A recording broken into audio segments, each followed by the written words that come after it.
Today, I wish to describe to you how the situation of Edinburgh is probably as extraordinary as can well be imagined for a metropolis.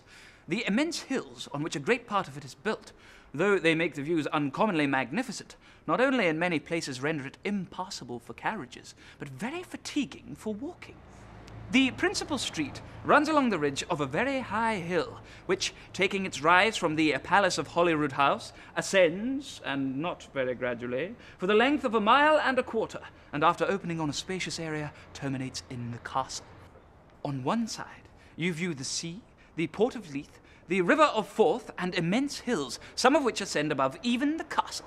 On the other side, you look over a rich and cultivated country, terminated by the dark, abrupt, and barren Scotch hills. But this is in direct contrast to day-to-day life here in Edinburgh's old town, where there is no such space or fresh air. This town has long been reproached with many uncleanly customs, but if a stranger may be allowed to complain, it would be that in these numerous closes and wynds, as the streets are known, the dirt is sometimes suffered to remain 2 or 3 days without removal, and becomes offensive to more senses than one. The magistrates, by imposing fines and other punishments, have long put a stop to the throwing of anything from the windows into the open street. But as these alleys are unlighted, narrow, and removed from public view, they continue these practices with impunity. Many an elegant suit of clothes has been spoiled, and many a powdered, well-dressed macaroni sent home for the evening, or, in Dr. Johnson's own simple words, many a full-flowing periwig moistened into flaccidity.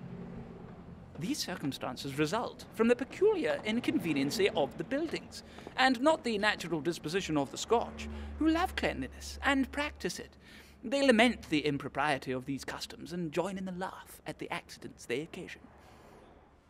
However, Edinburgh is now greatly improved in this respect, occasioned by the diligence of the police, who are particularly careful of the cleanness of the streets, into which, as a common sewer, all the nuisances of the houses are emptied at a stated time in the night on the ringing of a bell, and immediately removed by persons appointed for that purpose.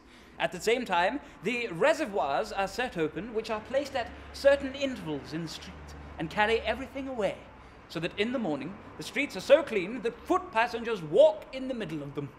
It is likewise a severe penalty to throw anything from the windows, but I cannot help observing the intolerable stench that is produced on moving the tub of nastiness from each floor. It has been sometimes so powerful as to wake me and prevent my sleeping until it has been somewhat pacified. It has been the peculiar fortune of the Scotch to have been prejudged at a distance to be a dirty people. But they are a sensible and ingenious people, and look upon these hasty censures in the manner they deserve.